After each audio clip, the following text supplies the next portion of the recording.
tried to understand what parts of my work was the most impactful. I realized that it was the stuff that I did in public and sometimes got wrong in public that contributed most to my learning. When people criticize your work, they're not criticizing you, they're criticizing the work that was produced by some past version of you. So you should agree with the people who are criticizing you. The way I phrase it is that you can learn so much on the internet for the low, low price of your ego. Hello, and welcome to Developer Love, the podcast for people who build developer communities. We'll hear from people working to win the hearts and minds of developers, including founders, execs, and the top minds in developer relations, dev marketing, and community management. I'm Patrick Woods, the CEO of Orbit, the community experience platform. Developer Love is brought to you by HeavyBit, an accelerator and venture fund dedicated to helping startups take their developer products to market. For more information, visit heavybit.com. Today, I'm speaking with Swix. Swix has worked on developer experience for companies like Netlify, AWS, and Temporal. He's also the author of the Coding Career Handbook and helps run the Svelte Society community of meetups. Awesome, Swix. Thanks so much for coming on the show today. Really excited to have this conversation. I'm sure lots of folks are aware of who you are and probably follow you on Twitter, but for those that don't, would you mind giving us a little bit of an overview about who you are and what you're working on? Sure. Thanks for having me on. Been enjoying the podcast. And this is my second HeavyBit podcast alongside Jamstack Radio. So I'm Sean. I also go by Swix. That's my English and Chinese initials. It's a complicated history, but I was at Netlify, passed through AWS, and most recently just left AWS to join Temporal, and have been primarily active in the front-end / serverless space. And I've been very interested in this whole idea of developer experience. I did not know to call it Developer Love until I came across Orbit. And I think Orbit's model is fascinating and really nails it. But to me, the way I've been breaking down developer experience is developer tooling and developer communities. So kind of straddling both. I was a moderator of the r/React.js subreddit, going from about 40,000 members to over 200,000. Recently stepped down from that to help run the Svelte Society, which is the community organization for the Svelte framework. And I think it's just a magical thing to be able to enable a community around a certain technical topic. Yeah, thanks for the overview. So you mentioned developer experience as a concept and a practice that you're very interested in. What do you think led to that point for you? Honestly, it was Netlify branding their developer relations people as developer experience engineers, which I was pretty skeptical about because if you are DevRel, just say you're DevRel. Don't try to put some unique spin on it. But then I think they really envisioned something bigger than traditional DevRel, which was building out integrations and also working on community building, which is not like me talking to everyone, but also enabling others to talk to everyone else. And so I think many to many is a really noble goal. It's very challenging, obviously, because you have to influence without any formal authority. But it's also a very appealing goal economically because then you don't have to scale your number of employees linearly with your number of users, which I think makes a lot of sense. So you mentioned developer experience for you is really comprised of tooling and communities. Can you talk a little bit about the relationship between those two pillars? I don't know if I have a formal relationship in my head. The framework that I come from is actually from Cheng Lu, who used to be on the React core team. I think he's on the Reason or Rescript core team now. And he gave the talk at Facebook's internal conference called Taming the Meta Language. And the argument of that, it's a very good talk. I recommend people check it out. The argument of that talk was essentially that every programming language or every framework has a core and a periphery, and the more developed it gets, the core, which is kind of like the code that runs, is a smaller and smaller part of it. And really the meta language starts to go around it, which involves tutorials, docs, workshops, community, jobs, third-party libraries, yada, yada. And so in his original slides, he had a long list of, these things that are wrapping around a very popular framework, which for him was React, but you can extend this to basically anything. But for me, I think it essentially just breaks down to, okay, the code that is not core but makes all the developer experience much better. So that's developer tooling. And then developer communities, which is all the people around the code, which isn't core to the code, but makes using that code a lot better. So it's just code and people. Yeah, I love that. So as a project or a framework grows, the core maybe becomes smaller as a percentage of the overall footprint with the periphery, the meta language increasing. What's that tipping point look like, do you think, when it switches from code to community being the bigger part? Yeah, this is something you can tie in to Geoffrey Moore's idea of crossing the chasm. So for people who haven't heard about this, it's like a 5-stage adoption process, going from 0% of the total population to 100% of the total population. And then it's a bell curve from 0 to 100. So the early stage is kind of the hobbyist, like super early adopter types. The only thing that they care about is this is cool. I can hack on this in the weekends, and this is technically better on some basis, right? Like in theory, I really want this thing to exist. I look at all the existing solutions out there, none of them fit me because I have very specific needs, and they don't need a lot of documentation. They don't look for other people like, is this used in production by some big company that I recognize? They don't think about stuff like that. They're just like, does this fit a very specific need that I have? That's it. If it does, good. That's enough for them. But the majority of people don't work like that, right? They do want to see documentation. They want to see a thriving job market. They want to see that, like, whatever, Netflix has used this in production. All that stuff that's like not core to the code, but does provide some measure of faith that this is tested at scale, that this is reliable and dependable and a good technical bet. So as you go from early adopters, you cross the chasm into the early majority and the late majority. The requirements of the early adopters versus the majority are very different. The early adopters require a lot less, essentially hand-holding. Like, I'm not trying to demean the people in the majority. They just have different needs for that specific domain. And the people in the majority are more conservative, probably as a good measure of technological conservatism. Like, you don't bet early on everything because you're going to get burned.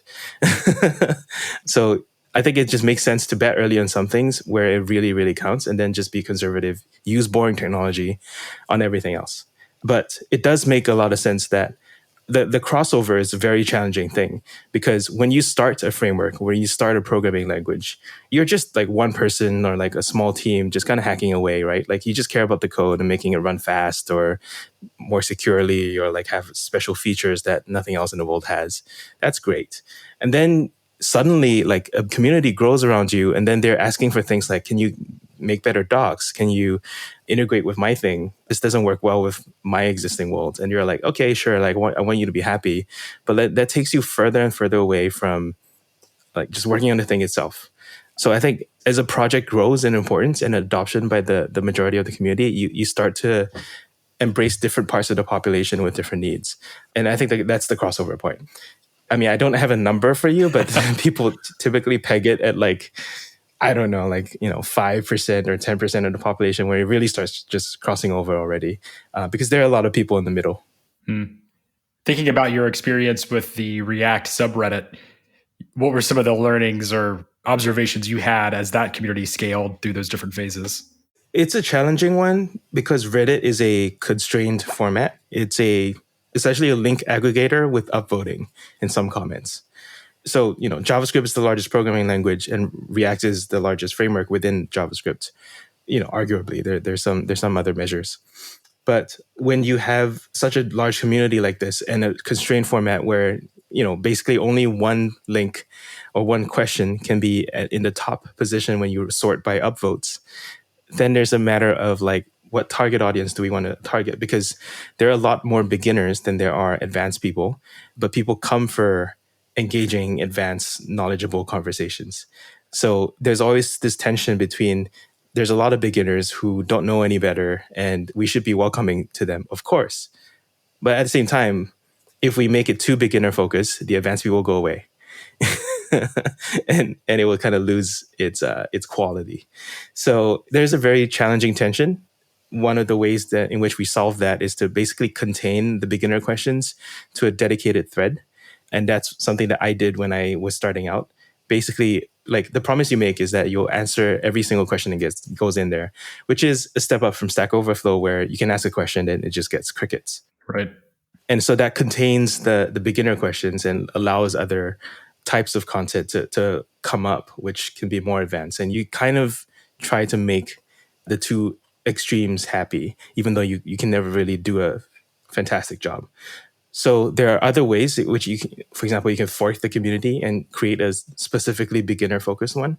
But then, you get what you get, which is that there won't be that many experienced people frequenting that subreddit. Therefore, the answers may not be as good, or you just have a glut of people asking questions and nobody around to answer them. Yeah, in terms of tactics, were you the one answering the questions in the beginner thread, or were there other moderators that jumped in, or did the community help out? I started doing that. So there were some months where it was like 500 questions and answers, and the vast majority of them were me. Wow. And it's not so bad once you find repeats, then you can just copy and paste. But I think when you're sort of leading the community, you do have to lead by example. And then people who see what you're doing and in the service of the community start to jump in and help out. That's where I recruited a couple of my other fellow moderators because I saw that they took the initiative and joined in with no expectation of any personal benefit. They're just like serving the community. I think there is some personal benefit in the sense of like, you get to answer all these questions and you strengthen your own knowledge, which is really good. And you also understand the pain points. So you can go write blog posts and articles and even libraries to solve those pain points. So having a very close ear to the ground for like what people are facing helps you just be relevant to everyone else. So I think there's a lot of benefit to doing that. But yeah, it's actually a pretty good recruiting ground.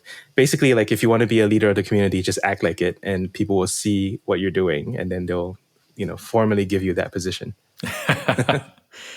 You mentioned that by being heavily involved with these beginner questions, things like that it leads to inspiration for blog posts, tutorials, code, things like that. We think a lot about the second order of effects of an active community. And one of those is content like that, where if you have a thriving community, one second order effect is you probably have ideas for blog posts, guides, tutorials, things like that. And I'm not sure everyone realizes the sort of power of that type of output. Oh yeah, we have like people who teach React for a living. They actually go through the Reddit to like sort of browse for people's pain points so that they can write articles. It's pretty effective. Yeah, that's awesome. So you're working today with Svelte Society. Can you tell us a little bit about what you're working on there and the sort of nature of the community that's around that? Yeah. So Svelte Society started off as a meetup in New York because I was friends with Rich Harris, who created Svelte. And I had basically ignored him for a full year because I was so deep into React that I was just like, I don't need a new framework in my life. And I think we were both speaking at a conference and he gave a really convincing talk where I reached a point where I was just like, okay, like I got to try this thing out. And of course I was impressed. Of course it solved major pain points that I had with React. And I just ignored him for a year because I'm one of those, not early adopter types. So there was a meetup that was going to happen in London, which was going to be this first Svelte meetup in the world. And I was like, we can't have that. We're in New York. We have Rich Harris in New York. We need a meetup as well. So I just like decided to like tweet that like I wanted to launch a meetup. I had no speakers, no guest list, no venue. I just set a date. That was it. And then people got together, and within a week, we actually organized a meetup with 50 people. Wow! Someone from Microsoft stepped up and offered their location, and we did the very first Svelte meetup, just kind of scooping London. And eventually, Stockholm also did one. So eventually, the three of us got together when COVID hit. The three organizers from New York, London, and Stockholm got together, and then we created Svelte Society as a global online community. Mm. So we've done 2 conferences. We're about to have our third in April, and a few thousand developers. I think we're at 7,000 something, and it's a small, tiny community, but it's actually a lot of fun growing something from scratch rather than taking over something halfway and growing it to something already huge. So I'm enjoying that difference in vibe. I think that developer communities where you are not the default, So everyone comes to you as the second framework or the second tooling is a very nice position to be in because you get people who know what they're coming to you for. For example, like when people choose React, they just choose React because they're told to do it, right? Like they don't actually know the difference between JavaScript and React, or they don't know anything else apart from React. And so some of their questions might be very off topic or just kind of not discerning. Like they don't actually know what they want. I kind of call this like second framework syndrome, which is actually like a positive. So I need a different word than syndrome. But essentially, like once you've had a tool, once you've picked one tool in some domain and you've gone on to the second tool, you're much more discerning and you're less likely to identify so strongly with one tool. Because if you've left a tool before, you're never going to say like, okay, this is the solution for everything, because you might leave the tool for something else again. Whereas I think people who are first time to a framework or to a tool might be too loyal to it and try to solve everything with it. And that's a recipe for pain. It kind of reminds me of the classic advertising campaign from Avis. They were number 2 in the market. And so this is sort of like 1950s, 1960s kind of Mad Men era. And their whole campaign was, hey, we're number 2, so we'll try harder for your business. Yeah.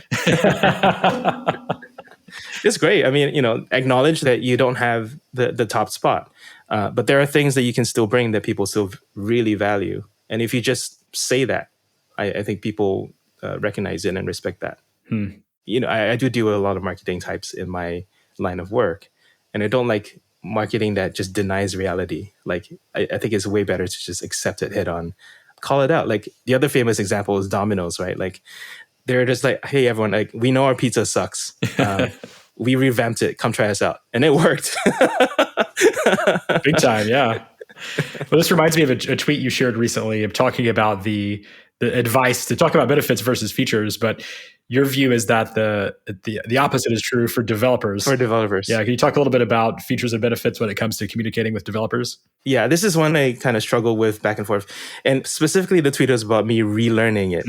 So the advice in traditional marketing is to sell benefits over features, right? Sell people on the vision of what they will be with you rather than without you, instead of like your specific how you get there.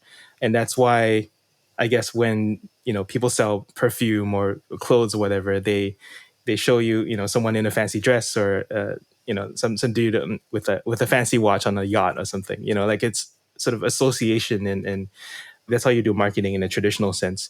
But I think developers have been lied to too much, where we just stop believing in people in marketing. So if you tell me your library's blazing fast, I don't know what that means. So like tell me why it's fast, or like show me why it's fast. Don't just tell me that it's fast, because like sure that's a benefit. Like obviously that's an improvement to my workflow, but if I don't know why it's fast, then I'm not going to accept it on faith because I've been burned too much, or I'm not going to be able to explain it to the rest of my team or my boss when I try to adopt it at work. You have to have a logical reason, because there's also going to be a trade-off, right? Like there's no free lunch I mean, there are some free lunches, but usually there's no free lunch. You have to be able to answer the question of like, what am I giving up in order to get this benefit? And usually marketing, you only talk about the benefits and you don't talk about the sacrifices. And I think the most concise way to do all of that is to tell you how it works, like show you under the hood and give you the logical explanation for, okay, all these alternative solutions that you're used to, they all use this legacy format. And we use a different format that is just way optimized without those legacy assumptions. In exchange for all these benefits, it will not be compatible with some legacy features that you now no longer care about. And you're like, okay, that is me and I'm sold. But if you skip all of that and just go like, this will be faster, I can't get behind that. So I think that's my insight on developer marketing, that we want to know how it works. I think which is partially why open source is something that's so appealing as well. Like we are able to see the code. Yeah. Do you think that the continuum from features to benefits, do you think that where the messaging lands on the timeline maps to where a potential user is on the chasm? maybe early adopters care more about how it works and late majorities more about, Exactly. yeah. Yeah. So I got some pushback on my tweet saying like people don't understand how React works and it's a black box to most people, and that is true. But because React has already crossed the chasm, it doesn't have to. So I definitely am focused more towards early adopters because I guess I work on earlier stage companies. If you're IBM, nobody knows how Watson freaking what is Watson? I don't know, but it does Jeopardy.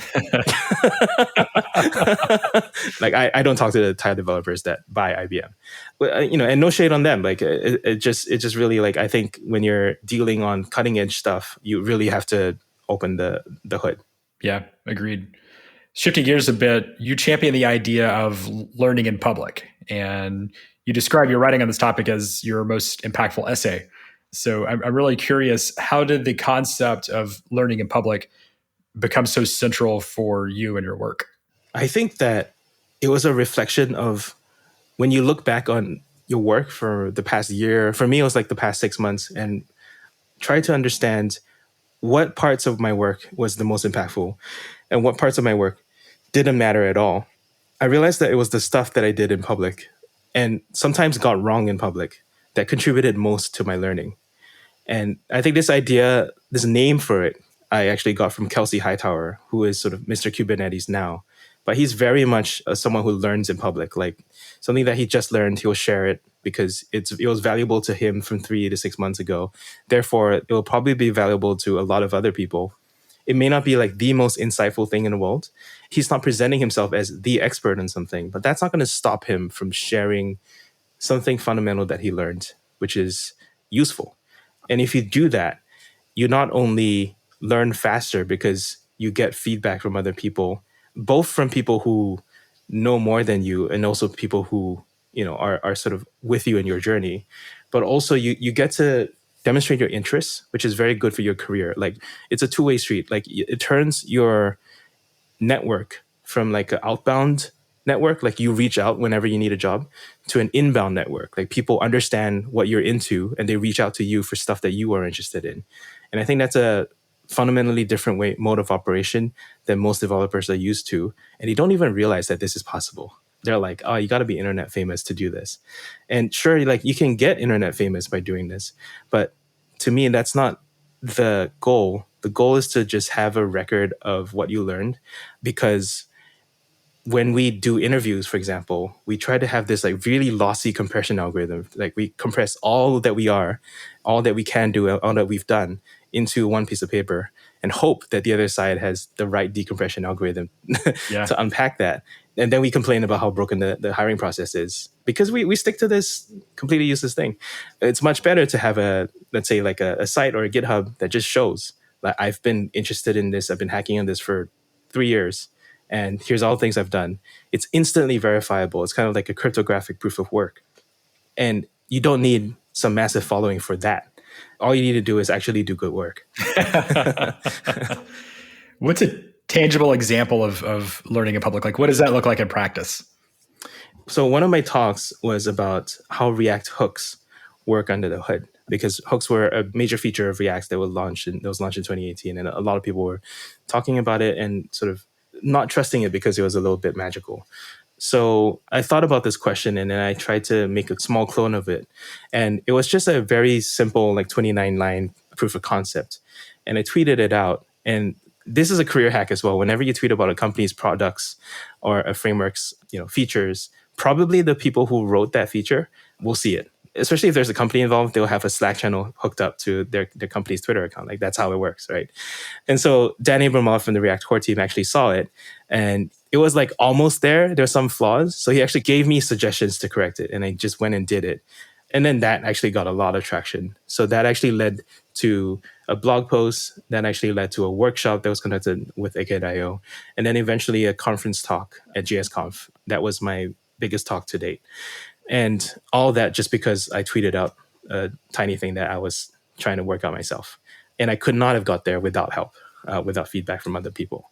And the other thing is, I would never have thought that this was something that I could do, like do a completely live coded presentation on stage without all this validation and support and help. And it's one of those things where you don't know what you have until people sometimes pull it out of you when you share it. It just wouldn't have happened if I didn't share it. Have you seen this concept work for non-technical people as well? I think so. So I used to be in finance, and I still follow a lot of investing people in the investing sphere. So Patrick O'Shaughnessy is, I guess, a well-known investor by now. His approach is very much in the learn in public phrase as well. So he also uses that term, but he uses it to talk about the industries that he invests in, right? Like he can be much more in depth in, let's say, minerals or energy. But let's say if he wants to learn about tech or consumer retail or shipping, like he can just invite a guest and go on his podcast and they talk about it. And that's a form of learning in public as well. You know, you're putting your beacon out there and having real conversations. You're never presenting yourself as an expert, but you become an expert if you do this enough. And the rate of learning is way faster than if you just did everything in private. So the argument is very much like you're not putting everything in public, but if you put just a little bit, you actually get a lot of benefits because there's such a great network effect to learning in public. Yeah, it's interesting to think about the gradient of self-editing that has to happen, you know, when you're deciding what to put in public versus what not to share. Yeah. And some people, especially women, have to do more editing just because they get attacked more. And that's really unfortunate, but it happens. And I think you have to have a thick skin. Actually, my preferred way of saying that you should have a thick skin is that you should divorce your identity from your work. When people criticize your work, they're not criticizing you, they're criticizing the work that was produced by some past version of you. And if you're growing at all, you should look back on your work like a year from now and just say that was totally horrible. So you should agree with the people who are criticizing you. And in fact, if you build a reputation of someone who takes criticism well, then they'll criticize you more and you'll learn more. And if you just don't take it personally, and as long as they don't make personal attacks at you, of course, that's not acceptable. But if you don't take it personally, then yeah, like you're totally fine. So the way I phrase it is that you can learn so much on the internet for the low price of your ego, and just get your ego out of the way. Are you here to be good or are you here to feel good? That's a pretty fundamental distinction that not many people may draw. So you've mentioned before the idea of learning in public, and the phrase you use is building a habit of creating learning exhaust, which I think is very poetic. What do you think the relationship is between learning in public and the communities you're a part of? You know, how do those two aspects interplay for you, do you think? So there's a selfish reason and then there's a selfless reason. The selfless reason is that I think we need to make it easier for people to learn in public, to create receptive and welcoming communities that recognize that you're just trying to improve yourself just like everyone else is improving themselves. And sometimes we don't have a space for that. And when we don't have a space for that, we kind of just clam up and just not try. So if we just foster a community of people who are all improving and working on things, I think that's just a better net positive for the world and net positive for everyone in that community. The selfish reason for that is that there's a scaling law that scales beyond me. So the way I think about this is that there are a few scaling laws. So people are very familiar with Metcalfe's law in tech, which is that the value of a network scales according to a square of its number of nodes. And that's analogous to me having a very big Rolodex, air quotes, which is like my friends list is very long, and I can call upon these as experts or friends or mentors whenever I want. That's really good, but it could be better, which is what's better than Metcalfe's law? Metcalfe's law is great, but what's really explosive is Reed's law. So Reed's law is sort of an exponential growth of the number of nodes because each of the number of nodes can form subgroups independently of the central node, which is why the reason why Facebook, when it grows, it's the value of Facebook grows not as a number of the members, it also grows by the number of interest groups within Facebook. Right, that's why Facebook groups is so powerful to as a value addition to Facebook, to the point where most people just use Facebook today for Facebook groups, and Facebook just doesn't care, doesn't have to know, and you can be in 1,000 different groups and it doesn't matter, but they're all valuable to you. Okay, so how does that tie back to community? A community is a many to many sort of ongoing, sustaining relationship between all of them. And me being able to grow them, I grow at that accelerated pace faster than Metcalfe's law, because Metcalfe's law is sort of limited by Dunbar's number. Sorry, I'm pulling in so many concepts, but there's a limit to the number of people that I could possibly know. But if I enable each of them to talk to each other and collaborate with each other, then I benefit as well. Partially because I help to be a central member of that community, but then also when I find them, they will be innovating without me there, and that's a benefit to me as well, whether I realize it or not. Yeah, the distinction between Reed's and Metcalfe's law is really quite fascinating. That's community. It really is. Like Metcalfe's law, sort of scales, but it's so much effort to add each node, because you have this central dependency, right? Which is, let's say the company or the core team of a framework. But once you have a community, then they're just all interacting on their own basis. And you don't really have a say, which is a little bit worrying because it's kind of out of your control. It's adding value to your network, whether you realize it or not. So a lot of Orbit's customers and folks in our own community have this question where they're early in their journey. Many of their early community members are just users of their product, the early adopters, we would call that, or the Orbit One. And they're starting to ask this question of, what's the tipping point when a community goes from mostly people talking to the company about the product or the project to talking to each other about the project, but ideas and their job and broader concepts. Can you talk a little bit about, when you've seen that occur, and if there are any tools or tactics or frameworks that the project maintainers or the company founders can implement to accelerate that tipping point?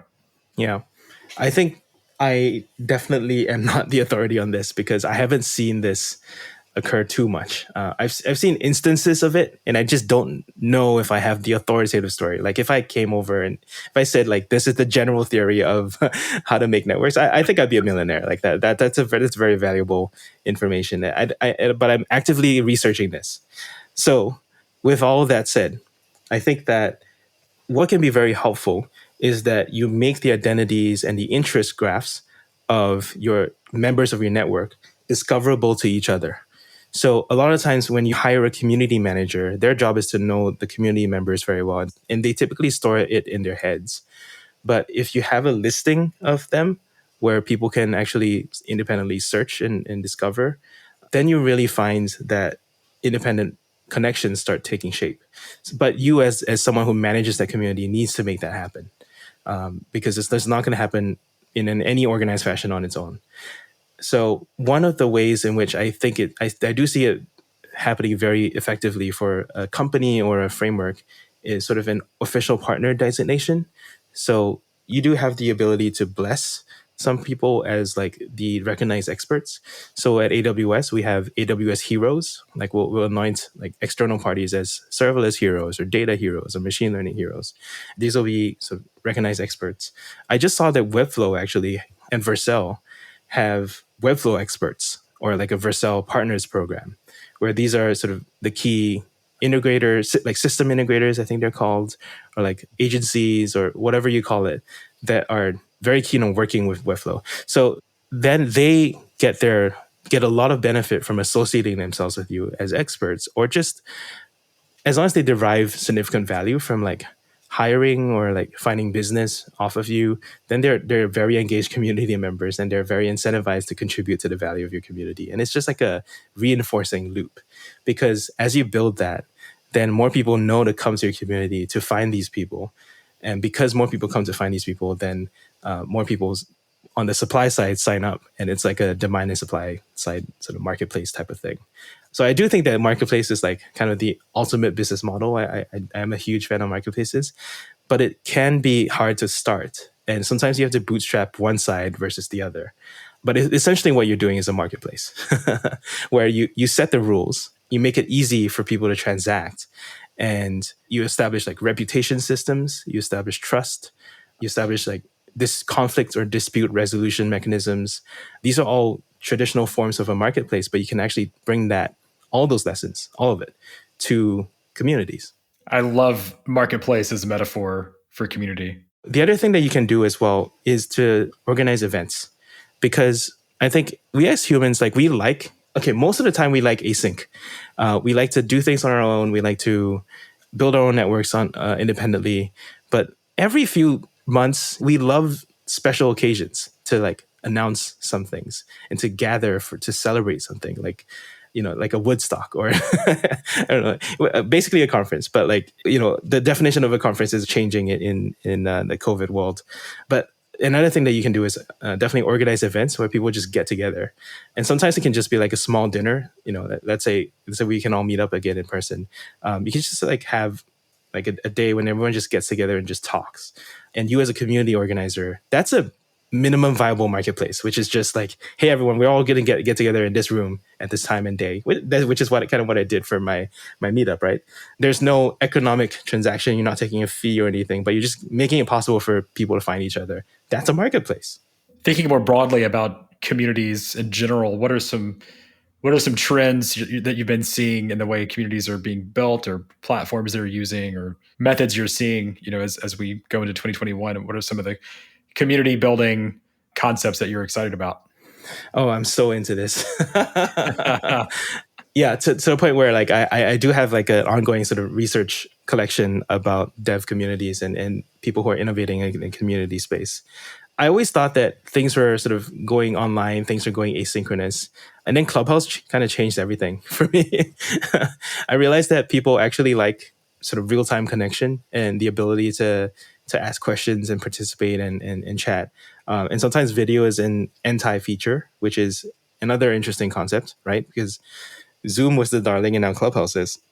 And Clubhouse is like Zoom, but worse. So yeah, I mean, I think people are realizing that connection is real. Having events like a clear before and after is a real thing, which I think is a reversal of some of the trends that we were seeing. Like we were moving towards more async online chat-based communities. And I think now we're seeing some revival in live events and live ongoing discussions and spontaneity and imperfection. Beyond that, I'm not really sure I have okay, so the other thing that's sort of also happening is cohorts, right? Like which Wes Kao and Gagan Biyani from Udemy are sort of championing, which is basically communities gated by when people join. So most communities, they're just open at all times. They just come on in whenever. And whenever someone says hi, they're just like, okay, oh, it's another person. It's like not something special. But when you make something into a cohort, suddenly groups have identities. Like I'm sort of class of spring 2019. That's Y Combinator, right? But that's also college. That's also a cohort of communities, and those cohorts are sort of pre-built. Like it's an event. Everyone is new and everyone knows that there's a group that's going through the same experience as they are. But then there's also a broader group with more experience than they are, and they can access that as well. I think cohorts are an interesting twist on how people run communities. Like none of this is new, right? Like, but we're just taking lessons from maybe other domains and applying it to online communities that may not have been applied before. And I think, like I wish I could go back in time and tell myself from 3 years ago all this stuff, because I didn't know any of this, but now it's obvious. I mean, it's obvious to me because I watch all these people closely. Like maybe people who are listening, if it's not obvious to you, like sit up and listen, because this is real. This is very valuable, and this is happening at a very, very fast pace. Where would you suggest people tune in? The resources or people that you follow that are particularly insightful when it comes to these topics? Yeah, Wes Kao is pretty much leading the cohort-based course league. Rosie Sherry from Indie Hackers is definitely collating a lot of community news. There's also Greg Eisenberg, who he runs a consultancy that starts communities for people. The only problem I have with him is that he thinks of himself very highly.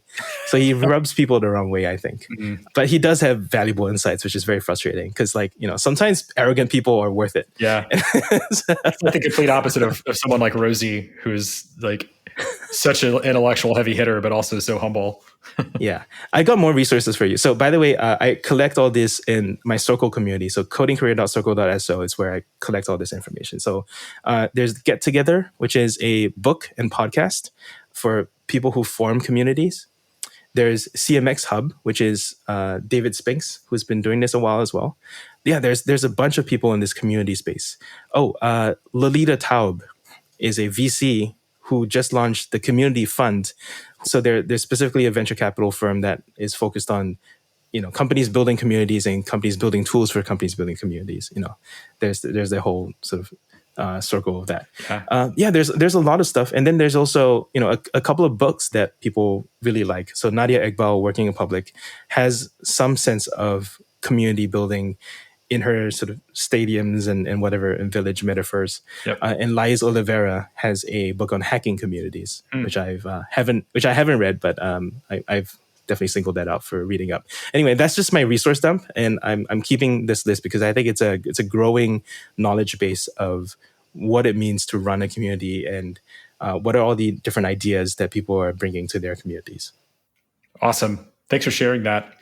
So zooming out a bit to a question that I ask pretty much every guest on the show, what do you think is the secret to building things developers love? So in that tweet about developer marketing, I actually also mentioned another concept, which is the wow moment, right? And I actually expanded upon that by saying like a wow moment should be something that inspires you to talk to your friends, like tell your friends about it. It makes your jaw literally drop, and it makes you never want to go back to the old way of doing things again. It creates like a clear before and after. Like there was you before seeing this demo or seeing this tool, and then there's you after, and it creates a gap because it makes everything that you used to do before the old way. Like you didn't even used to call it the old way. It just became the old way once you saw this new thing. And I think developers love something that takes away some pain that they might, feel at their core, but maybe sometimes they don't even know that they have it. So I'll give you one example, which is Prettier in the JavaScript ecosystem.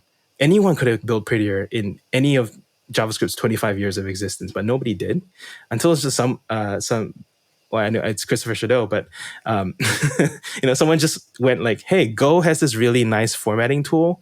What if we just had that in JavaScript? And what if it was just standard? And he built it, and now it is standard in the span of like 2 to 3 years in JavaScript, which is like massive. And people love Prettier for what it does, which is pretty funny. Like the thing is, you'll never make everyone happy. There's a very strong band of people in JavaScript who don't like Prettier for their own reasons.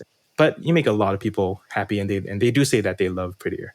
So I think that's one of those examples where like there was an old way, which is you manually formatted your code and you had code review stand-up meetings where you argued over the spacing. Like I've been in those meetings, okay?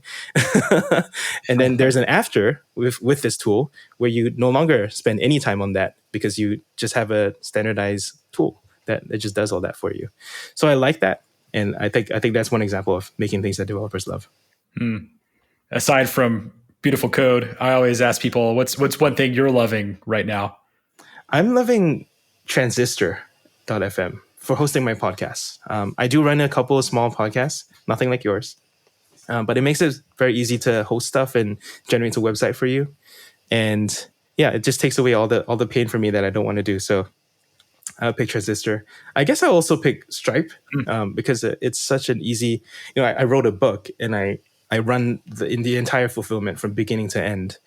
And Stripe Checkout was just such an easy thing to integrate that, I happily pay them their 3% or whatever it is. Yeah. Not a very non-consensus pick to pick Stripe, but I do have to give them credit. Well, you've been super generous with your time today. We've covered a lot of really fascinating topics. If people want to learn more about you and what you're working on, where online would you send them to go do that? Yeah, thanks for having me. My Twitter is where I'm most active, so twitter.com/Swyx. And you can find my blog at swyx.io to get all my talks and book and whatever else you want to find out about these ideas. Awesome. Well, thanks so much for coming on the show. Thanks for having me. Thanks for listening to Developer Love. If you've enjoyed this episode, please consider giving us a 5-star rating on iTunes and tell a friend. You can learn more about Orbit at orbit.love/podcast and follow us on Twitter at orbitmodel.